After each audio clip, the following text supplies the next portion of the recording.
Hey guys, I get asked all the time, Hannah, what do you bring with you on a typical wedding day in regards to photography equipment? So today I'm going to go through my camera bag and just kind of share with you guys what are my must-have pieces of equipment and when and what I use each piece of gear for throughout the day.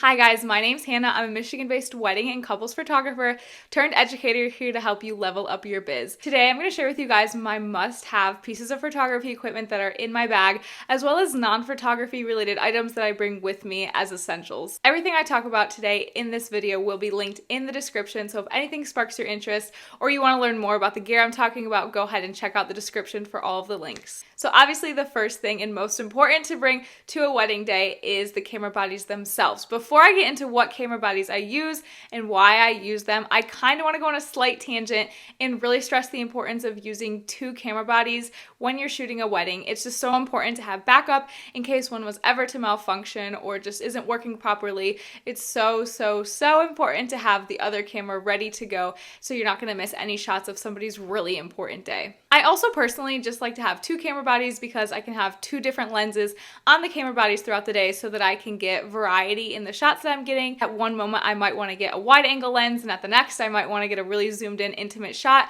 So I love just having both camera bodies on me with two different lenses throughout the day. So getting into what camera bodies I actually use, I have a Nikon Z5 as well as the Nikon Z6 II. I do use both cameras about an equal amount throughout the day. Like I said, I have both cameras on me and I like to use both of them to get the variety and use two different types of lenses. I will say that my Nikon Z2 does have an improved autofocus capability over my Nikon Z5, so I will use my Nikon Z2 for some of the more fast-paced moments, maybe like entrances or the first kiss. These are the moments that I need that really tack-sharp focus really quickly, so the Z6 II really gives me that. I will say that both of these camera bodies have been awesome for me. I really like their low-light capabilities. I think since switching to mirrorless in the Nikon line, the biggest thing I've noticed is the low-light capabilities. Compared to my DSLR, I can go into reception with very minimal lighting and have awesome photos in the end. The next thing in my camera bag that is an absolute must-have for me is my Coiro dual harness strap. I love this thing, guys. I cannot do a wedding without it because for me, not only do I like to have the two camera bodies for the variety in the shots, it also takes such a strain off of like, if you have just a traditional neck strap throughout a wedding day, that is so heavy to carry a camera around your neck. So just being able to have the harness around your shoulders and just kind of almost wearing your camera like a backpack, it gives me the ability to just kind of be hands-free and have my cameras on me. I can direct with posing or a whole group of people with my hands rather than having to hold my camera and then trying to do all the other things. I love just being able to do hands-free, as well as I love that I can have both cameras physically on me. So in regards to like a ceremony, you can't be holding two cameras at one time. So the dual camera harness really gives you the ability to have both cameras physically on your body. I think that's really important because like I said, if your first camera body was ever to malfunction or something, you don't want to have to run back to your bag. You don't want to have to set it up. I love just having both cameras ready to go so that if one was ever to have an issue, I can have the other camera ready to go. I'm not missing any shots. Moving on to the lenses I use throughout the day, I know this is a more requested topic. People are always curious what lenses I'm using and what I'm using them for when I'm using them throughout the wedding day. So I will start this by saying I only typically will bring 3 lenses with me on a wedding day, which I know can be a really unpopular opinion. Some people love to bring just a whole plethora of lens.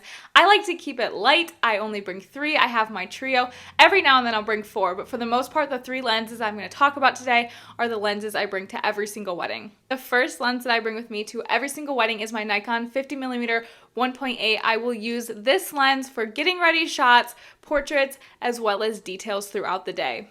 The other lens that I can't do without is my Nikon 35mm 1.8. I love this lens for portraits. I think it's a really versatile lens, but portraits as well as wide angle ceremony shots, this is my go-to, guys. This, for the most part, stays on one of my camera bodies at all times throughout the day. And then last but not least, I have a Tamron 70 to 200 millimeter lens. This is a great investment if you're looking to invest in a lens specifically for wedding photography, guys. This is a beast of a lens. I use this for almost every ceremony, unless the ceremony spot is very small. I will use this almost every single time. It gives you the ability to be in the back of the ceremony, to be a fly on the wall, not be all up in their business, but still get those really close quality pictures during the ceremony. You definitely need one of these if you're going to be shooting a larger wedding. When it comes to the reception portion of the day, I will usually have the 50 millimeter on one of my camera bodies, as well as I'll pull the 70 to 200 back out onto one of my camera bodies, so that for moments like the entrances or the speeches or cake cutting, those things that I again don't want to be all up in their business, I can pull out my 70 to 200, and that gives me the ability to get those really awesome shots from a distance. Moving on to the next item in my camera bag, I have an SD card holder with SD cards. So I really want to stress the point that it's so important to have like a waterproof SD card holder in your bag. If anything was ever to spill or get on your bag, even rain, you want to make sure that your cards are protected. So they're super cheap. I think I got this one on Amazon for maybe $10. Super good investment, and I keep all my cards in here. I do have dual camera slots, so I do have 2 SD cards in my cameras at all time, as well as I'll pack about 6 extra SD cards ready to go in case I need more. I'm an overshooter, so I never know how many SD cards I might need to go through. I always have backups. Moving on to the actual SD cards that I use SanDisk Extreme Plus cards. I will usually only shoot with 64 gigabyte cards, and the reason for this is personally I don't love having 128 gigabyte cards or larger where you have thousands and thousands of photos stored in one place. I prefer to have it split up, so in case of anything ever happening to those SD cards, not losing tons and tons of photos, I'm just losing a smaller quantity. I have it separated in other spots. Next thing I keep in my camera bag are batteries, and since I do have mirrorless cameras, I will pack about 4 spare batteries on top of what's already in my camera when I'm leaving home. The reason for having a lot of spare batteries for me is that I do shoot on mirrorless, and mirrorless does have a little bit of a shorter of a battery life, so when shooting weddings, I never want to be stressed about, do I have enough batteries? So I usually will keep about 4 in my bag, charged, ready to go.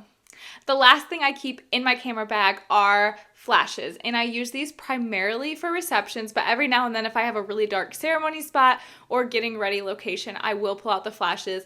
I have 3 newer TT560 speed lights. I love these, you guys. They're very simplified flashes that get the job done. I will keep one of these flashes on my camera body throughout the day, and then for the reception, I'll usually set up 2 in different locations just to add more light to the reception area. If you have never gotten into flash photography or you don't know where to start, these are really great flashes to look into just because they are a more simplified version of a lot of flashes that are out there on the market. I would definitely look into these if you're looking to get into flash and don't know where to start. On top of the photography related gear that I bring with me on wedding days, I do carry an emergency wedding kit in my purse, and that just contains things like Tums, Advil, a little sewing kit, a Tide pen, snacks, things that people might need on a wedding day just in case they have that oh crap moment. It's nice to be the photographer that can step in, save the day, and be prepared. It always gives you as the photographer too a lot of peace of mind to carry some of those like wedding day essentials that are non-photography related in your purse or your bag or whatever, just so that you feel extra prepared.